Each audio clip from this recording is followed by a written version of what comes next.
Swim Channel TV, muito especial, em nome da Speedo, a maior marca da natação brasileira, a maior marca dos esportes aquáticos nacionais. Traz aqui aquele que é os maiores nomes das águas abertas do Brasil e do mundo. Eu tenho o prazer de receber Alan do Carmo. E Alan do Carmo é muito especial só pela sua presença? Não, mas também porque ele decidiu que é a hora de parar. Alan, chegou a hora de parar? Chegou a hora, eu acho que é o momento que eu tô seguro, até o momento de eu anunciar. Há alguns dias atrás eu não estava tão seguro com essa decisão, até o menino que me ajudou no texto, para poder deixar tudo alinhadinho, tudo bem escrito, ele chegou e comentou: Alan, eu acho que não é o horário, não vai ter tanto engajamento, agora vamos deixar para depois, não sei o que. Eu falei, não, eu quero agora, eu não estou fazendo isso por ninguém, eu não quero engajamento, eu estou fazendo por mim. Se curtir uma, tá bom, se curtir 10, é a mesma coisa. Então, eu acho que agora esse é o meu momento, que eu estou me sentindo seguro para falar. É um momento que eu já sonhei bastante, né? Com a natação, com resultados, e agora é um momento de viver, de sentir na pele, de usufruir, de estar com esse mesmo sorriso, com essa mesma alegria ali, fazendo essa transição. Alan, eu volto um pouquinho no tempo, e eu sei que a sua despedida está marcada para o dia 10 de dezembro, nós vamos falar sobre isso já, e até a própria Swim Channel está preparando algo especial para você no futuro. Mas era legal para a gente explicar agora, né, por que chegou essa hora de parar. E eu conversei há um tempo, não faz muito, com o Nicolas Santos, né? E o Nicolas, ele continua em atividade, ele continua treinando, e ele até acha que ele vai continuar nadando alguma outra prova, alguma coisa assim, mas ele me disse uma coisa muito forte. Ele disse: coach, tá na hora de eu começar a viver. E o viver dele não é que o treino é ruim, que o treino é chato, não, mas é o compromisso de não poder sair e ter que voltar para casa, de ter que descansar, de não poder comer isso, de não poder beber aquilo. Então esse viver, esse sacrifício, seria mais ou menos o que está acontecendo com você? Coach, um pouco disso. Eu acho que são outras oportunidades, né? Eu acho que a gente já vivenciou muitas coisas e eu quero me abrir para as outras oportunidades. Não é a questão de sair, é muito mais a questão de estar perto da família, de ter momentos que às vezes eu quero estar com minha família e não posso porque eu estou presente em um outro projeto. Então agora é um momento de poder, de ter novos projetos além da natação. Claro que é uma coisa que eu amo, que eu adoro, que eu não vou deixar de fazer. Eu acho que com ele é a mesma coisa. Mas também a gente tem que... a vida do atleta é uma carreira curta e a gente tem que viver outras coisas, tem que se planejar para outras coisas, que a gente não vai conseguir levar isso por muito... Ele por muito tempo, né? Ele já tem 42. 42. Então é hora da gente vivenciar outras coisas, outros momentos, aproveitar outras oportunidades que já apareceram lá atrás e a gente não aproveitou. Então é o momento de viver isso, né? De viver, de sentir na pele isso. Então é esse o viver que a gente quer, né? De estar mais próximos, não dos nossos sonhos, das nossas conquistas, assim, como atleta, mas das pessoas que sonharam com a gente também ali. Sensacional. E trazendo outros benefícios para o esporte também, né? Você sabe que há algum tempo eu conversava com o nosso diretor-geral, o Patrick Winkler, e a gente conversava exatamente algo interessante, que era... E ele já fazia uma previsão, ele dizia: olha, o Alan vai se aposentar em algum determinado momento, mas ele não vai deixar de nadar, o Alan vai acabar participando dessas provas amadoras. Eu acho que tem... E você tem muito a contribuir, você é representante dos atletas, Alice, por sinal, muito ativo, você é um cara que tem uma vivência muito legal. Mas, poxa, já faz o quê aí? 23 anos, né? Conta um pouquinho como é que foi lá a primeira prova de águas abertas, e parece que tem uma coisa especial, parece que você começou junto com a Ana Marcela. Conta aí. Minha primeira prova foi em 2010, a travessia Meu Pai é um Campeão, que foi no Porto da... 2000, né? 2000, desculpa, 2000, me confundi, 2000. A travessia Meu Pai é um Campeão, que é no Porto da Barra, onde vai ser a chegada da travessia Itaparica a Salvador. E uma prova de 200 metros, que foi onde eu iniciei, onde a Ana Marcela iniciou também na maratona. E coincidentemente foi tudo junto, eu e ela, e a chegada da travessia, que nos últimos anos estava sendo no iate, e esse ano voltou para a travessia do Porto da Barra. Esse simbolismo é muito interessante, né? É o fato de ter começado lá e vai terminar lá, né? Dia 10 de dezembro, travessia Itaparica, Salvador, mas a gente vai falar sobre isso daqui a pouco. Mas vamos contar um pouquinho, especialmente, o fato de que aconteceu algumas coisas interessantes nesse processo. E eu falo especialmente porque, a partir das primeiras provas, eu sei que você começa com o Suede, nas primeiras provas de águas abertas, e depois parece que tem uma sequência positiva de grandes resultados. Conta para nós como é que foi a entrada tua no circuito nacional. Eu comecei a fazer o circuito nacional realmente em 2004. Antes eu já tinha fazia as provas do Campeonato Baiano, tinha provas como Ilhéus, Juazeiro, que às vezes fazia, que era Campeonato Brasileiro e Campeonato Baiano, eu participava também. Mas em 2004 foi quando eu iniciei no circuito, que era seletiva para o Sul-Americano Juvenil em 2005, no ano seguinte, que era no Chile. E eu comecei fazendo o circuito. A minha primeira prova foi foi em Florianópolis. Aí eu fui para Florianópolis sozinho, com aquele coisinha no pescoço. Fiquei na casa... Você pode até conhecer eles, eram uns baianos que moravam lá, Daniel, o nome dele, depois ele foi para os Estados Unidos. Eu fiquei lá, eu não conhecia, meu pai não conhecia, eu fui. Aí o presidente da federação lá falou: vá para cá desses baianos aqui. Aí conversou, eu fiquei lá. Então foi minha primeira prova, minha primeira viagem assim, sozinho. E aí eu fiz todo o circuito esse ano, fiz prova em Belo Horizonte, que foi em 2004, que nadei com o Thiago e Rodrigo Castro, que eles tinham acabado de voltar para a Olimpíada, isso eu não esqueço nunca. Essa prova eu fiquei em nono, o Rodrigo ficou em oitavo, e eu entrei no funil com ele. Sim. Aí tinha 50, 60 metros no funil, ele botou uma perna que ele me deu 30. Ele me deu 30. E aí depois eu tive a oportunidade de fazer algumas viagens com ele até altitude, se eu não me engano, de conhecer ele no PAN também.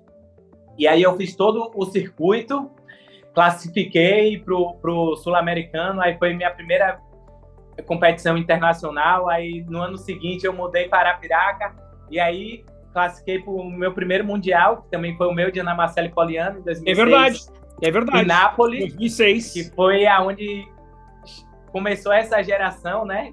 Não há dúvida. Foi ali com as medalhas de Poliana nesse mundial também.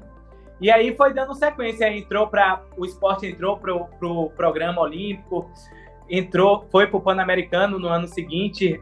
Era uma seletiva, eram 3 seletivas, né? Aqui no Brasil, e tinha Luiz Lima, que era um destaque, então foi uma surpresa grande, que eu classifiquei em primeiro, Romanelli em segundo, e acabou que no Pan-Americano a maratona foi a primeira modalidade. Eu e Poliana fomos as primeiras medalhas dos Jogos Pan-Americanos. Era uma das provas, dos poucos esportes que era gratuitos, então era a abertura e a praia estava lotada, entupida de gente, e Poliana ficou em segundo, eu fiquei em terceiro, só que não foi um segundo e o terceiro normal, que depois o Brasil ganhou inúmeras medalhas. Com certeza. Foram as primeiras medalhas do Brasil, então a gente teve um destaque muito grande no PAN por ter sido as primeiras medalhas da competição, né? Agora, tem uma coisa muito interessante sobre este resultado, porque a prova, inclusive dos 10 quilômetros feminino e masculino, eu acho que é no mesmo dia, elas foram no mesmo dia, né? A Poliana em segundo, perdendo para a americana, e você ficando em terceiro, perdendo para 2 americanos. Mas a praia de Copacabana tem uma história muito legal naquele dia, que é a tua família, que são as pessoas todas com uma camisa de uma torcida organizada, todos familiares, né? O seu pai gritando o Viva São João.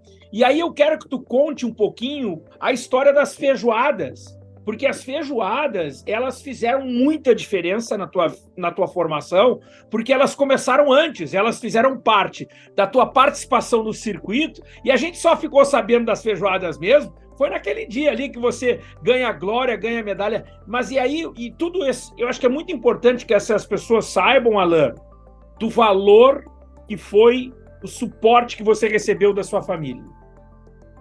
Foi muito grande, coach. Assim, em 2004, quando eu comecei o circuito, eu não tinha patrocínio e eram muitas etapas. Tanto que eu não fui para as 2 primeiras etapas, que era no Rio Grande do Sul.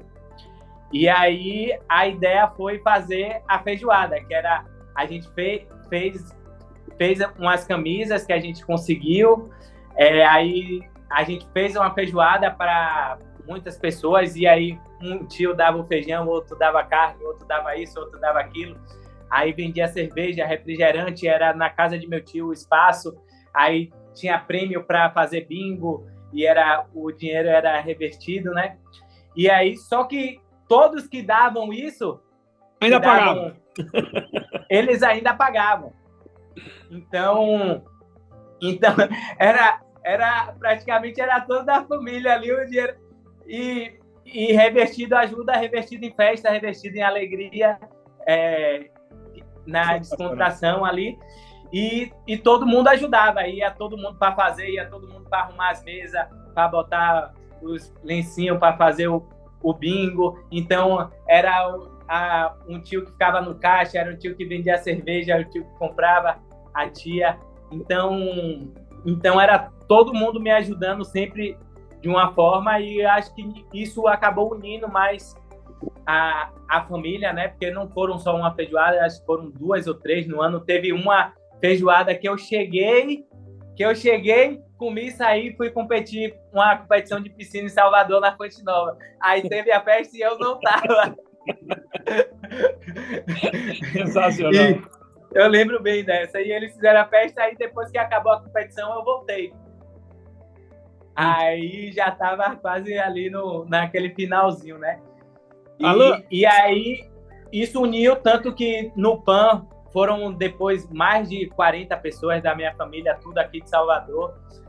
Na Olimpíada também tem uma foto muito bonita, que a gente tiraram, acho que do mar para areia, e tava a camisa famosa, é uma verdinha, né? E tava todo mundo junto, assim, meio que gritando, passando, a foto passa a emoção deles pra gente que tá nadando ali, e é toda minha família. Então eu me orgulho muito disso, agradeço muito a eles por que eles fizeram por mim. Isso não tem preço, não. Isso é uma coisa fantástica, mas você é merecedor. E esse suporte familiar, não tenha dúvida que ele foi decisivo. E aí, cara, há um salto gigantesco, né? E especialmente porque 2005 ou 2004, ali o primeiro sul-americano, primeira seleção brasileira absoluta. 2006, 2007, você classifica para os Jogos Pan-Americanos. E aí, na sequência, você vai para a Olimpíada e Campeonato Mundial, e aí não para mais. E aí, 2014, Alain, você foi o vencedor, cara, do circuito da FINA. Você foi o melhor nadador do mundo, Alain. Gente, isso é espetacular, isso é fantástico. Eu contabilizei, são 86 provas de Copa do Mundo. 86! Né? Você ganhou, são 24 medalhas, é isso? 5 ouros, 6 pratas, 13 bronze. Gente, isso é muita coisa, Alain. E aí, como é que foi aquele garoto que talvez não fosse o melhor na piscina e talvez até não fosse o melhor nas águas abertas, tecnicamente, mas estrategicamente com uma característica fantástica, saber concorrer, Porque é uma modalidade diferente, e você descobriu as águas abertas, você colocou o Brasil em outro patamar, e tudo isso, como você chegou a ser o melhor do mundo, Alan? Coach, foi assim, foi trabalho em cima de trabalho, né? Então, como você contou a história, eu vim primeiro Mundial, Pan-Americano, primeira Olimpíada em 2008. Aí, 2009 também fiz um ano muito bom. 2010 foi um ano que eu fiz bom, mas foi um ano finalizou muito difícil, que foi naquele período de Frank Rippen, né? Que eu estava disputando com ele e eu tive um problema junto com ele ali naquele momento. Em 2012 eu fiquei fora da Olimpíada nesse meio. Então o ciclo de 2013, de 2012 para 2016 foi um ciclo de reconstrução, um ciclo de renovação. Claro que a gente teve um suporte fantástico do comitê, da confederação, foi um trabalho fantástico, que aí eu já entro em 2013 fazendo meu melhor mundial da vida. É verdade. Que foi um mundial que eu fiquei em 7º lugar no mundial, onde, se você pegar o resultado, eu perdi para 6 medalhistas olímpicos. Uau! Que foi Meloli, Thomas Luz, Ferri, Richard, e aí teve um francês, que era o melhor francês da época, mas que em 2016 teve um francês no pódio. Então foi o único que não era medalhista, mas teve um francês no pódio aqui no Rio, que era o substituto dele, que é o Marc Antoine, né? Então eu fiquei em 7º lugar nos 10 quilômetros. Eu fiquei em 5º nos 25, sendo que eu fiquei 3 segundos da medalha de ouro, 1,5 da medalha de bronze, numa prova de 25 quilômetros. E a gente foi a medalha no revezamento. No revezamento, eu, Poliano e Samuel, que até foi uma decisão, acabou sendo uma decisão minha, porque tinha lá o grupo e o pessoal ficou, Alan vai descansar para os 25, porque tinha essa questão de ser campeão, que a gente foi campeão mundial, a melhor equipe do mundo. Isso, é verdade, isso mesmo. E aí chegou o Alan, descansa por 25, que ele tem que dar um bom resultado, que a gente está disputando com os alemães, e era um pódio certo de Thomas Luz, quase. E Alan, descansa ou ele nada do revezamento? E chegaram e falaram, a decisão é sua. E aí você nadou os dois? Eu nadei os dois. E aí eu tava na dúvida, eu lembro que eu tava na piscina assim, cheguei pra Ana Marcela e eu falei, você faria o quê? Ela só falou assim pra mim, você quer entrar pra história? Uau! Aí ela pegou e saiu. A pergunta é, você quer entrar pra história? Uau, não precisa dizer mais nada. Não precisa dizer mais nada. Não precisa dizer aí mais. Eu não precisava falar mais nada, eu fui. Aí chegou na reunião, e aí, você quer? Quero. E aí nadei muito bem o revezamento, nadei espetacularmente os 25, meu melhor resultado de 25. É o melhor tempo, a melhor colocação da história das águas abertas masculinas do Brasil, 5º lugar. Isso. O 5º e o 7º. O 5º e o 7º, é isso mesmo. O 7º dos 10 quilômetros, que é a prova olímpica. Que é a prova olímpica. E o 5º, melhor resultado masculino. E aí foi a reconstrução do trabalho, começando nesse Mundial de Barcelona. Aí, 2014, que eu fiz um ano espetacular. 8 provas, né? 8 provas.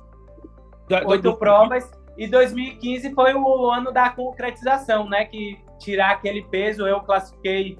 Sou o único sul-americano que já classificou entre os 10 primeiros para uma Olimpíada no masculino.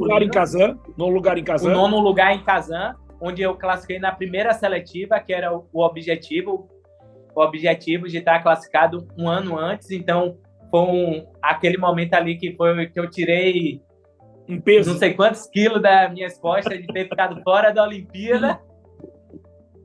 E onde eu colhi todo ali o fruto desse processo, né, de 2013, 2014, 2015, que não foi só essa conquista de 2014, foi só o plus, né? O que aparece, é o que é a capa do jornal, mas a capa do livro ali, mas o que tem escrito dentro ali é toda essa reconstrução de um trabalho de ter ficado fora em 2012 e a gente ter se reinventado ali com Arapiraca, com o Dr. Blanco também, que foi muito importante, Igor, Cristiane, todo o trabalho que a cúpula ali da maratona fez com a gente, né? A comissão, também. A comissão multidisciplinar montada pela CBDA e lá com o apoio que você teve foi realmente muito importante. E eu identifico porque eu acompanhei a tua construção como atleta. Você fisicamente mudou, você ficou mais forte, ficou mais alinhado, houve um crescimento gigantesco nesse sentido, Alan. E presenciou também que a gente foi naquele treinamento lá no Crash, com esse trabalho, tanto que a gente foi com o Arivan, que era o fisioterapeuta, com o Daniel, que era o nutricionista, que tinha todo esse trabalho para eles conhecerem, porque você não acha, muito difícil achar um profissional especializado na maratona, na natação já é difícil, e na maratona é mais difícil ainda, e os profissionais ainda tinham essa experiência, esse network de estar acompanhando, de estar lá em contato com vocês. Joey treinou com a gente também. E faz diferença. E faz diferença. E faz muita diferença, né? Muita. E tem uma coisa ainda desse training camp que eu lembro, que me chamou muito a atenção, que foi o seguinte: o Luiz Rogério Arapiraca, filho do teu treinador, teu colega de treinamento, ele sempre foi melhor nadador que você na piscina. Mas acho que naquela temporada, é uma temporada tão boa da tua parte, que vocês, inclusive, treinam lado a lado, e eu assisti, né? E isso nos anos anteriores, eu imagino que o Luiz Rogério estava mais à frente. Houve uma melhora técnica muito grande da tua parte. Foi, ao decorrer dos anos, a gente começou... Eu treinava na equipe, quando eu cheguei eu treinava à tarde, aí em 2007, eu passei a treinar com eles no período da manhã, para treinar junto com ele, especificamente junto com o Luiz Rogério.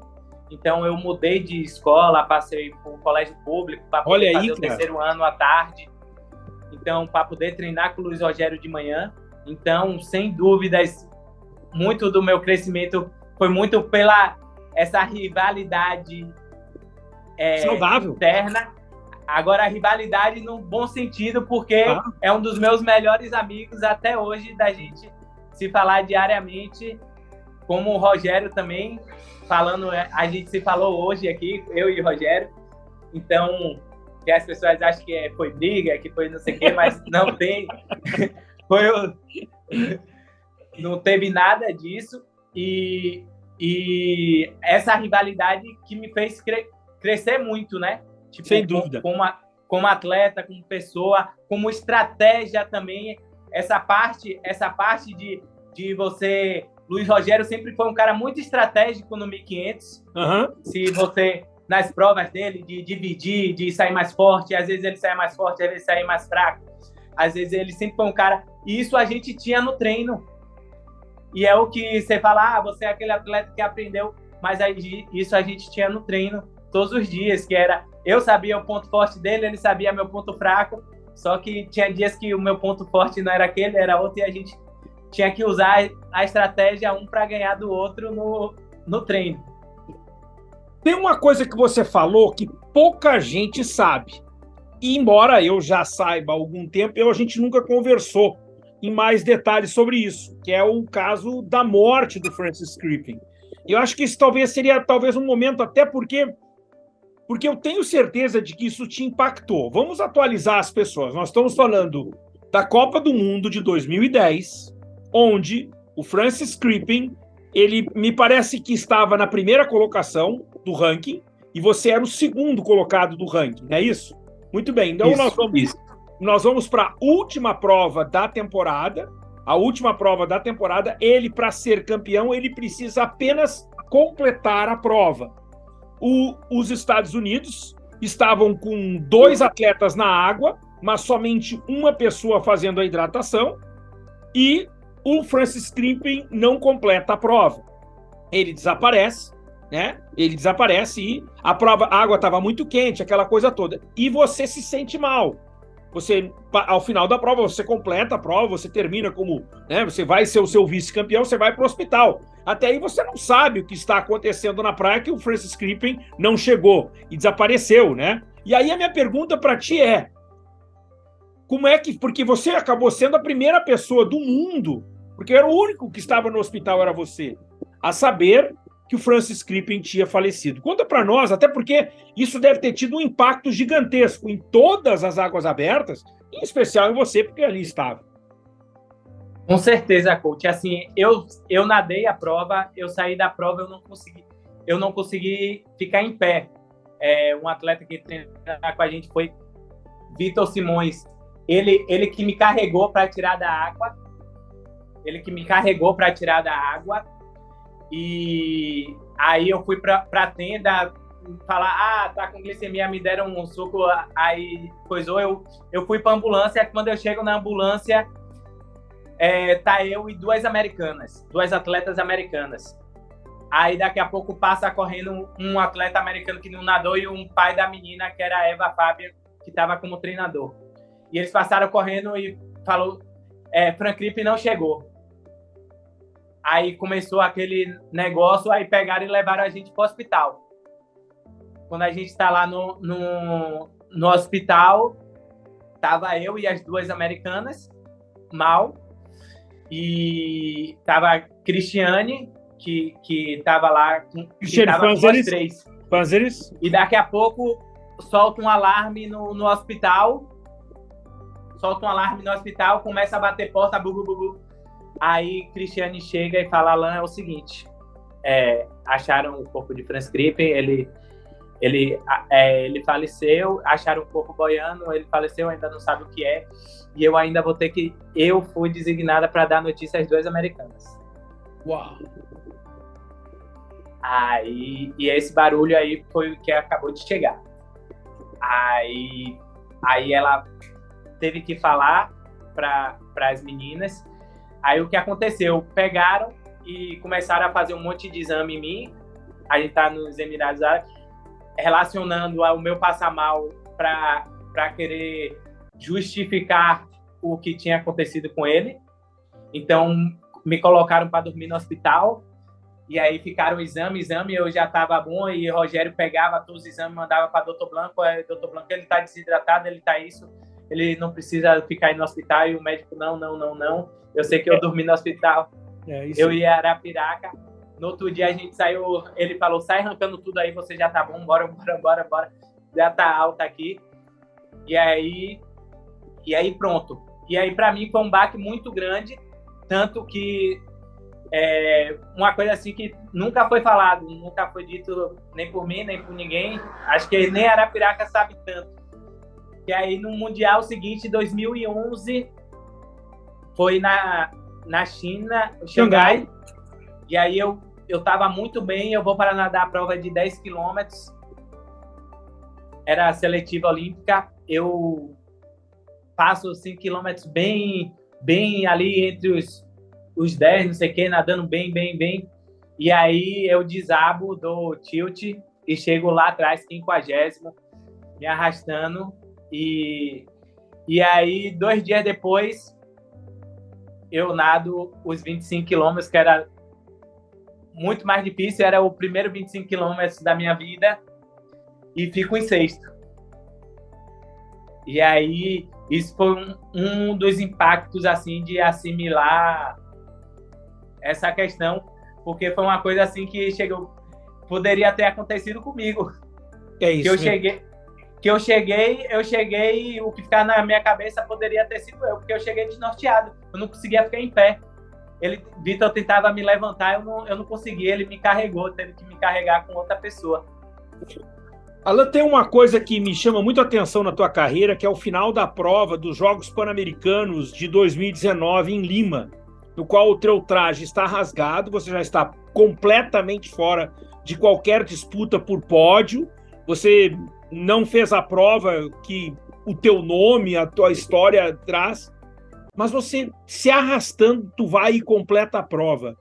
E aquilo para mim tem um simbolismo tão grande, porque muitos talvez abandonassem a prova, mas o Alan não, o Alan vai até o fim. É uma coisa muito pessoal, né? É aquele negócio quando você nada para você, por você, por que faz sentido para você. Então, para mim, não fazia sentido nenhum chegar ali e sair da prova. No meio da prova, eu tentei tirar o traje, só que a gente corta, né? Eu tentei tirar, não consegui. O Rogério e até Fernando, que estava no coisa, ele falou, tenta tirar, eu tentei, aí o cara falou, não pode ajudar, vocês não podem ajudar. E aí eu segui e do jeito que foi, eu sentia que eu estava na condição física para terminar a prova, mas que estava uma coisa interferindo, já tinha visto que tinha rasgado, né? Interferindo, e eu falei, eu vou aqui até onde der. Claro que a cabeça tá ali, um turbilhão, aí eu queria estar na frente, estar nadando na frente, mas falar assim, pensou em parar, pensei, mas eu falei, agora não, e cheguei. Esse é o Alan, gente, Alan do Carmo, gente, Alan do Carmo. Alan, olha aqui, eu já falei o número de Copas do Mundo, o número de medalhas, o único nadador do Brasil que foi a uma Olimpíada nas águas abertas, você tem uma medalha de bronze em Jogos Pan-Americanos, ainda tem o Mundial Militar, tem outras conquistas. Se eu disser que você é o melhor nadador dos homens de águas abertas da história do Brasil, eu estou falando com propriedade? Eu acho que os números falam, né? Eu acho que tem grandes atletas como Diogo, tem Polonese, tem medalha em Pan-Americano também, mas eu acho o fato de ter ido para duas Olimpíadas, de ter feito todas essas Copas do Mundo, essa experiência, é referência, eu não discordo, não vou debater aqui, falar com você que não. Porque muitas vezes as pessoas podem se sentir, às vezes, constrangido, melindrado, mas para mim é muito factual, são números muito expressivos. E uma carreira, e até é bom até voltar, né? A gente conversou isso antes, porque quando você começa, você não era o melhor nadador de piscina, não era. Você tem uma Nunca fui. Né? Nunca foi. Eu lembro que você, para nadar abaixo do... Gente, escuta aí. O Alan só nadou abaixo do minuto no 100 livre com traje tecnológico. Isso é uma coisa, assim, muito expressiva. Evidentemente, não há dúvida de que depois é impressionante a tua melhora. A gente até já comentou alguns instantes que você mudou fisicamente, mas há uma melhora significativa na tua carreira. E não foi fácil, Alan. Não, foi um trabalho, como eu falei, foi um trabalho de reconstrução, de toda uma equipe, de estudo, não só de quem está ali, da borda da piscina, todo o comprometimento de muita gente. Tem uma coisa também que é legal, Alan, que é o fato de que no início tinha as feijoadas. Depois você teve alguns patrocínios, né, e bons patrocínios por um bom tempo, mas tem uma coisa que acontece em determinado momento da tua carreira de que você não tinha tantas passagens garantidas e você investiu na tua carreira. As pessoas não sabem, mas muitas das tuas viagens você se autofinanciou. Foi. Isso não foi no final só não, coach. Em 2008, logo depois da Olimpíada, eu e Arapiraca, a gente fez o final do circuito mundial, que foi na China, Hong Kong e Singapura. A gente foi com o nosso recurso de patrocinadores, com o meu próprio recurso. Foi um ano que eu entrei na Bahia Gás, eu não tinha nem recebido ainda o patrocínio, e aí eu investi, e a gente fez eu e Arapiraca, a gente foi junto, o mesmo Ana Marcela foi, que ela estava disputando o circuito para ser campeã, estava ela e Igor acho que estava como treinador dela, só foram eles dois, e Arapiraca estava lá junto, a gente foi em 2008 para poder, e ainda a gente foi depois para Cancún também. Foram 3 etapas na Ásia e a gente foi direto para Cancún. E eu acho que essa é uma das coisas importantes, eu acho que é muito importante que o atleta que quer ir atrás, gente, eu estou falando com o cara que já foi o melhor do mundo, eu estou falando com o cara que é o melhor nadador da história do Brasil nas águas abertas, ele investiu na carreira dele. Então, as coisas não acontecem por acaso.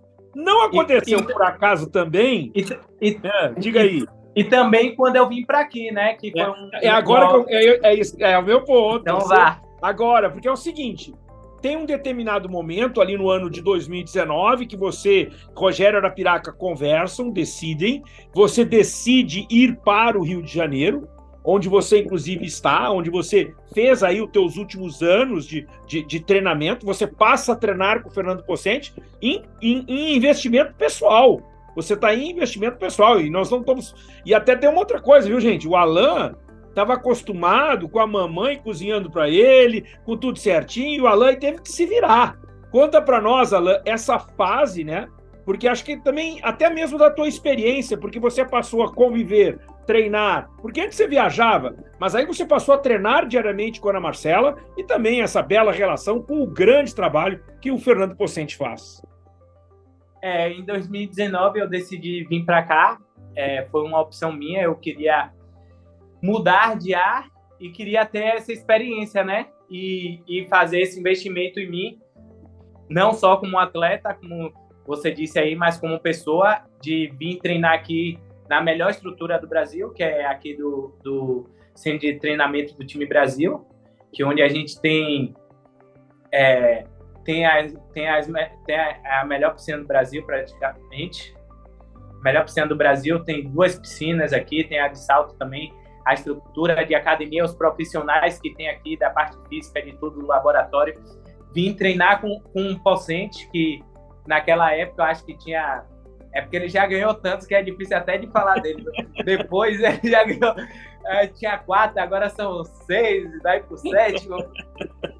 De vir treinar com ele, de ter essa experiência de vir treinar com ele, que era além de que ele é uma referência, ele tem um nome muito forte aqui no Brasil, mas para a gente que viaja, sabe que ele tem um nome muito grande também lá fora. Ele é um cara de referência mundial ali para os países, como treinador, como informação. Merecido. Competência pelo que ele tem. Eu falo, as pessoas, e aí, como é treinar com o Pocente? Eu falo, ele é uma faculdade. Você vir treinar com ele aqui é aquele cara que te explica tudo, por que você botou esse item aqui, ele vai te explicar por quê. Então, se você quiser aprender, se conhecer, pode vir aqui com certeza. E o nome dele também é Trabalho. É um cara que trabalha, que cobra, que tá ali no pé, tanto que a equipe dele tá o tempo todo em alto nível, dando resultado, não só a Ana Marcela, mas se você pegar a equipe, você tem Bia, que foi 6ª no Mundial, agora bateu o recorde brasileiro, tem Naná, que nadou bem aí o ano todo, tem Breno voltando, tem Maria Paula entrando no Mundial, batendo o recorde sul-americano. Então é toda a equipe dando resultado. Tem Alberto, que pegou esse Mundial agora, que uma prova muito, muito aquém do que cada um imagina, que é essa prova do masculino que está sendo agora, que ficou em 14º ou 12º, que hoje nos critérios estaria classificado para a Olimpíada. Isso mesmo. Então é um trabalho fantástico aqui que ele faz, e para mim, principalmente, para aprender, para você perguntar e questionar, é um cara fantástico, que eu acho que não encontra assim em lugar nenhum, e é um cara muito sincero, porque eu já tive coisas de perguntar para ele assim, ele falar, isso, ele, e outra é de chegar e ele falar, Alan, você me perguntou isso, eu não sei, mas eu vou pesquisar e amanhã eu te trago a resposta. E no outro dia ele me trouxe a resposta. Então é um cara que não tem o que falar, assim, o que questionar de experiência que eu tive aqui com todo o pessoal do time Brasil. É o cara, é o cabeça ali que está cobrando, que vai cobrando todo mundo, vai cobrando a excelência não só dos atletas, mas de todos os profissionais. Então é altamente profissional o que ele faz, não é à toa que ele tem os resultados que ele tem a longo prazo, né? Que fala, às vezes dá o resultado e manter é mais difícil ainda. Não tenho dúvida. Então, não tenho dúvida. Ele é um cara fora de série, assim, nessa parte. Que legal que nessa isso... parte de treinador, essa parte que eu convivo mais com ele, né? Que com Arapiraca, de fato, eu tive uma relação mais próxima. Com ele é uma relação muito mais profissional. E não tenho o que reclamar. E é um cara também que me aconselhou bastante agora nessa coisa, que participou de algumas decisões. Então, foi fundamental para mim como pessoa, como atleta também, essa parte de ter vindo para cá, como eles me abraçaram, como eles me receberam, por tudo que ele fez, por tudo que ele fez por mim aqui. Tá fazendo, que ele fez não, por tudo que ele tá fazendo, por todo o resultado também que eu tive aqui de ter sido medalha no Mundial Militar, ter classificado para o pré-olímpico, teve vários outros resultados pequenos. Eu tive a oportunidade, nadei minha primeira Caprinápolis, várias oportunidades me abriram aqui com ele de desenvolvimento, de resultado, de treinamento, o quanto eu melhorei em algumas partes. Só que na sequência, na idade, nas coisas, às vezes não aparece. As pessoas estão de fora, às vezes só estão ali dando pitaco, falando e não sabem o que acontece aqui realmente. Mas o trabalho dele é aquele negócio que você não tem o que reclamar, o que falar. Sensacional. Eu acho que você é um cara mais do que ninguém, uma bela testemunha de tudo isso, né? E eu achei assim super legal o fato não só do reconhecimento que você faz da importância do Fernando, mas o fato de que você identificou e você apostou nisso, porque você investiu nisso. Alan, vamos falar do dia 10 de dezembro. Porto da Barra, onde tudo começou, homenageando seu pai com a medalha de prata, segundo lugar naquela troféu Meu Pai Campeão. Agora vai ser a hora de uma travessia que deve ter aproximadamente 12 quilômetros, né, que é de Itaparica para Salvador. Conta um pouquinho dessa prova, o simbolismo, o que vem por aí para fazer essa beleza que será a sua despedida, vamos dizer assim, porque você ainda permanece participando de algumas provas, mas sua despedida dessa tua carreira profissional. Coach, eu escolhi essa prova por um simples motivo, porque essa prova ela não é só minha, não só eu que nado. Eu não nado, é uma prova que eu não nado sozinho. Então é uma prova que vai um barco acompanhando. De todas, eu já participei, eu acho que de 10 edições, 10 ou 9 edições da travessia. Venci 7, todas meu pai estava acompanhando no barco. Uau! Viva São João! Gritando de ponta a ponta. Essa travessia, a partir de um determinado... Desde o primeiro ano a gente começou fazendo as camisas verdes. No primeiro ano a gente vendia. Nos outros anos a gente trocava por alimento e fazia a doação. Já chegamos a doar 0,5 tonelada de alimentos. Uau! Coisa linda. Então,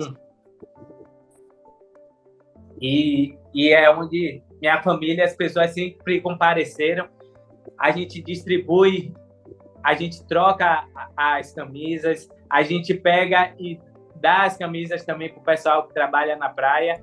Então, se você esse ano, como vai ter esse ano, se alguém chegar lá em janeiro, pode ser provável que esteja um trabalhador lá trabalhando com a camisa de Alan do Carmo, da torcida de Alan do Carmo. Então,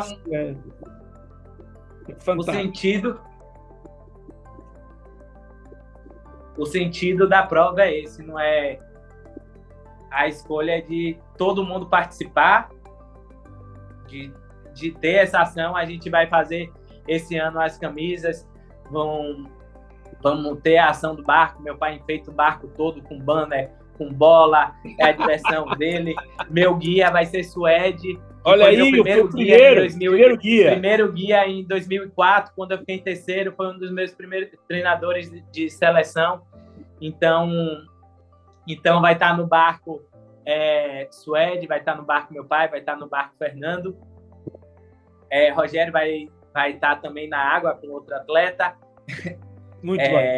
Vai estar toda a minha família na areia, torcendo com a camisa, a gente doando os alimentos, fazendo nossa parte, nossa ação. E para fechar, até a gente está fechando com a Bahia Gás, para fechar a gente vai ter uma festa que nada menos do que uma feijoada, né? Sensacional. Alan, até depois da prova. Isso é um negócio fantástico, mas para as pessoas que talvez não conheçam a travessia, né? A travessia ela sai da ilha de Taparica, ela chega no farol do Porto da Barra. Nós estamos falando de 12 no farol, não, no Porto. No Porto da Barra. No Porto, isso, né? E essa linha, há uma questão, quando você fala do guia e você fala do barco, porque cada um dos nadadores tem um barco que vai ao lado, e o guia é aquele que dá a rota, né? O guia é aquele que faz, né, a direção adequada. E você não pode participar dessa prova sem ter um barco e sem ter o guia, é isso, né? Isso. O que acontece, coach, é que ali é a boca da Baía de Todos os Santos. O que é a Baía de Todos os Santos? É uma bacia. E ali é a boca, o Porto da Barra é a boca da Baía de Todos os Santos. Então, ali é onde tem a maior influência que enche a Baía e deságua a Baía, na enchente e na vazante. Então, o que é o papel do guia? É entender o seu atleta, saber o nível do seu atleta, você tem uma média de quanto tempo ele vai fazer, estudando a maré, e saber onde você vai encaixar o seu atleta na hora que estiver chegando para você, se você chegar contra, é muito difícil você ir de contra a natureza, que é uma corrente muito forte. Aí você tem que... O guia fala que 50% da prova é do guia. Essa prova porque ele tem que estudar o atleta, ele tem que estudar a maré e ele tem que saber mais ou menos em quanto tempo você vai fazer para quando você estiver chegando, você saber o lado que você vai chegar, a rota que você vai pegar para poder, quando você se posicionar na entrada ali do Porto da Barra, você está em uma posição favorável. Sensacional. E aí, o impressionante da prova é porque largam 150 atletas, são 150 barcos, largou a prova, você vê um barco de um lado, um barco do outro, um barco de um lado, um barco do outro, e você que está nadando, você se pergunta quem está certo. E aí, só que tem muita gente certa, tem muita gente errado, porque cada um é um nível, cada um vai chegar em uma hora e cada um tem que fazer a sua linha, o seu percurso, a sua estratégia. E aí tem gente que é mais ousado, tem gente que não é mais ousado, tem gente que se dá bem, tem gente que quer ser muito ousado e se dá mal. É. Então, eu já fui 2 vezes na travessia, as 2 vezes, e ela tem algum simbolismo. Todos vocês rezam, né? Fazem uma ação na praia antes de sair. Uma oração. E aí depois uma coisa legal é que quando dá a largada, os primeiros metros de prova são os nadadores buscando os barcos e os barcos buscando os nadadores. E é um momento ali que fica né? Uma coisa assim, até se encontrar. É interessante isso. Que ali larga, né? A gente tem um trecho que não tem barco, aí quando a gente passa pelos barcos, a maioria já quer encontrar seu barco. Só que aí o barco não pode passar pelos atletas, tem que ir por fora. Aí o barco identifica o atleta, e quem ele sai, que ele chega lá, cadê o atleta? Agora, para onde é que ele foi? E aí o atleta fala, que caminho eu vou pegar se quem sabe o caminho é o guia? Eu não enxergo o outro lado. Aí vai acompanhando o atleta até o barco encontrar o seu atleta, porque já mistura ali um monte de gente. Então acaba sendo não uma confusão, ter esse momento tenso tanto para os barqueiros, os guias, como para o atleta ali nessa fase, né? 10 de dezembro de 2022, super despedida de Alan do Carmo, travessia Itaparica, Salvador. Você não vai falar muito disso. Alan, conversar contigo é tão bom, que o Swim Channel TV, de acordo com a editoria, ele precisa ser uma entrevista curta. Mas é impossível falar pouco contigo. A gente estourou todos os tempos possíveis. A gente vai voltar a falar, inclusive a Swim Channel está preparando algo especial para esse dezembro, a tua despedida. E para a gente fechar, a gente que está aqui conversando há um bom tempo já, se você tivesse que escolher um momento, e não precisa ser necessariamente uma vitória ou uma conquista, mas aquilo que tenha te marcado realmente na tua carreira, algo que tenha sido muito especial durante todos esses anos, e hoje a gente aprendeu aqui que foram 23 anos dando provas de águas abertas, né? Começou lá atrás em 2000. O que a gente poderia dizer? Qual o momento assim que tu guarda como muito especial, para que a gente pudesse dividir aqui com quem está nos acompanhando? Coach, um momento especial. Acho que tiveram muitos, mas eu acho que